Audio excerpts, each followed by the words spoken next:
Hi everyone, welcome back to my channel, Unapologetically Loving Myself.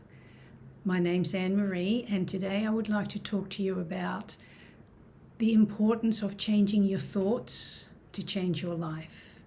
So if you're here for the first time, welcome. Please remember to like, share and subscribe and comment because it will help build the channel. I'm just rebuilding my whole life, including all my social media. I deleted everything as a means to start fresh.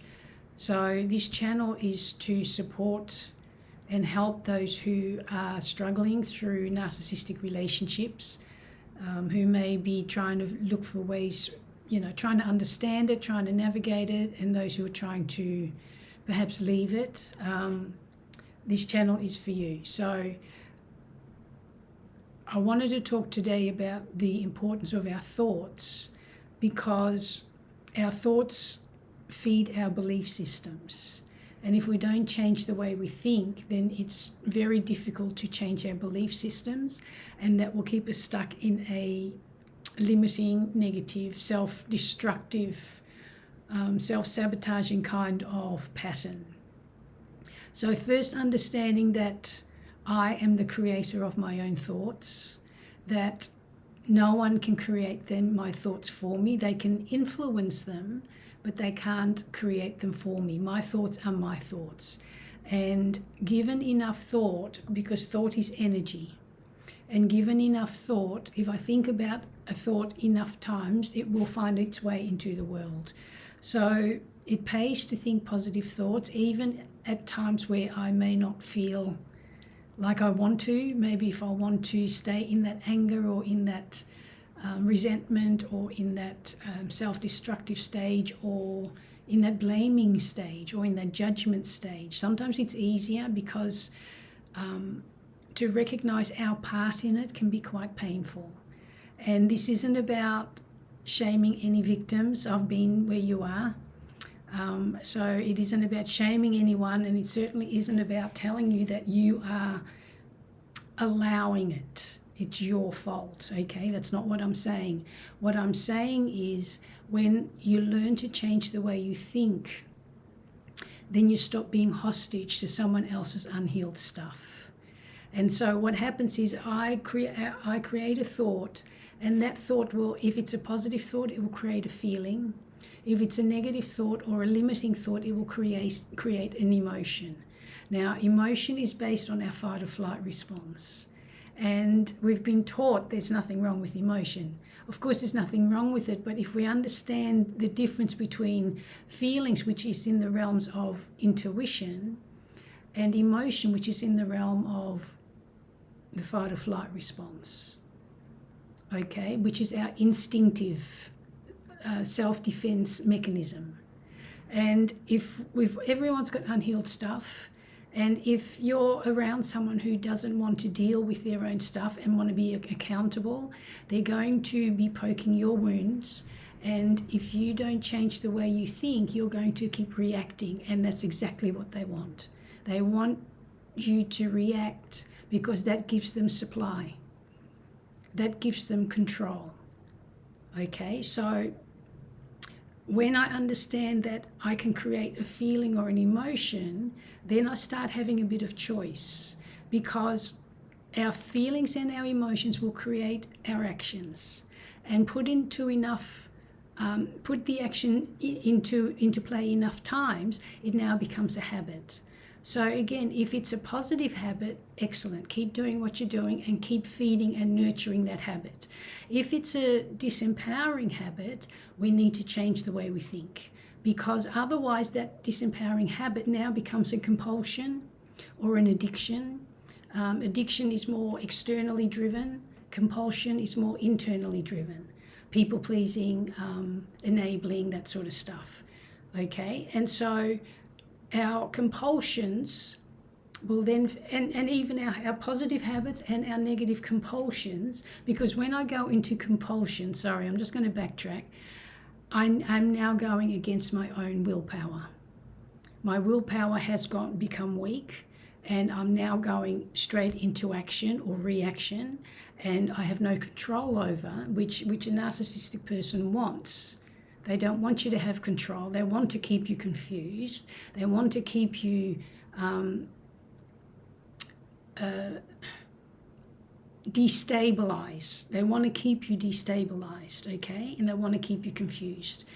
And so if I'm going into reaction, compulsive reaction, I'm constantly feeding and I'm constantly engaging and participating in that negative behavior, because I'm now enabling, I'm actually rewarding them for poking my old wounds. So I need to change it, because what happens, either my positive feelings or my negative compulsions will loop back, and that will feed and strengthen my beliefs. And my beliefs will then create more of those either positive or negative thoughts. That's it in a nutshell. So I hope that makes a little bit of sense. It's really important to work with your own thought processes, and it can be as simple as just changing your mind. But it can be as difficult as however deep our attachment is to that particular person or situation, or my own compulsive reactions to life. Okay, so I need to be gentle with myself and recognize where I may fall down, because I may not get it right the first, time, the second time, the third time, maybe the 10th time. But eventually each time I do it that little bit less, and so I've got to not beat myself up when I catch myself in it. We can't change anything that we don't recognize. So once I'm recognizing it, and even though I've gone back into that compulsion, each time it'll be that little bit less. So every time I recognize it and I apply the brake, take a breath, wipe the slate clean, pick myself up, dust myself off, and take another step forward. I've got to give myself permission to wipe that slate clean, because God knows narcissists are very good at compartmentalizing, like something just didn't happen, right? The gaslighting is continual within a narcissistic relationship, and it does make you end up feeling like you're going crazy. So if you don't control your thoughts, if you don't control your mind, someone else will. Okay, so give yourself that permission, give yourself that love, give yourself that patience, give yourself that discipline, give yourself that right to make those changes. And before long, you will notice that they no longer pull your strings like a puppet, and you just dance according to whatever they say.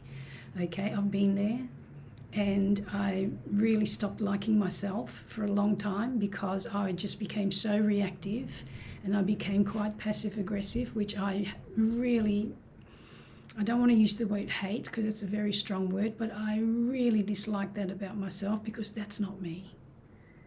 And sadly, I've been no contact for 10 months. It's been the most painful journey I've ever been through, coming out of a 23-year relationship, losing everything. But this is the most empowered I've felt for a long, long time, because I've finally taken my life back. I've finally taken the reins back of my own life, and I'm now back in control of my own thought processes. I'm now back in control of being able to make rational choices, because when we're in reactive, in compulsive behaviors, we can't make rational choice. So anyone that tells you, oh, but you have a choice, you always have a choice, you can always stay or leave, don't listen to them. Unless you've been through it, you're going to get judged.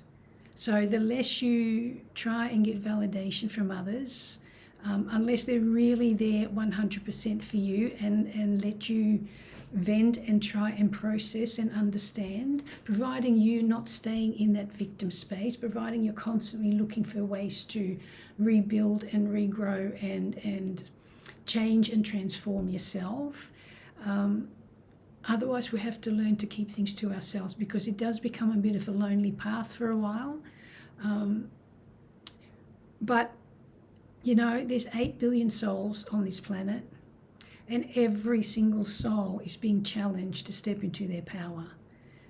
A lot of them look like, why do they keep getting away with that? if we understand the karmic law even a little bit, we will know that somewhere along the line, whether in this life, whether in another life, they're going to have to repay. Okay, so let me not let anyone else interfere with my karmic debt, and let me not try and save others from theirs. Okay, especially if you're a rescuer, if you're a chronic people pleaser like I was, you always want to help others and not realizing how much you're actually enabling. And we need to stop. We need to just focus on filling our own cup first. And when I say fill our own cup, I'm not just talking about filling our cup and then giving it away. I'm talking about continually filling it so that I'm continually overflowing, and others can take what they need from that overflow. But they cannot take from my cup. Okay? So I hope that gives you a little bit of insight as to what you need to do to help start taking the reins back of your own life.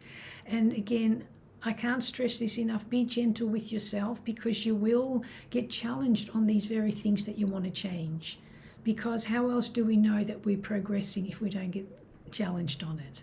So don't see a challenge or a test as a scary thing. See it as an opportunity to prove yourself that you've made another shift. Okay, after a while it actually becomes a bit of a game for yourself to see how much faster you're progressing, and how much higher you can keep climbing, and how much brighter your light becomes, and you start attracting higher vibrational souls into your life. You start attracting those who are more aligned, not those who pretend to be aligned. Narcissists are very, very good at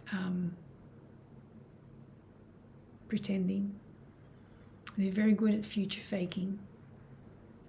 And if we're naive, we will buy into it. So we need to keep our innocence, keep that open heart, but we need to surrender naivety. Okay, we need to let go of the belief that, maybe if I shrink myself enough, maybe if I am enough, if I do enough, if I be enough, then this time they will change. They're not going to. If they haven't changed yet, they're not going to. Okay, words, actions speak louder than words.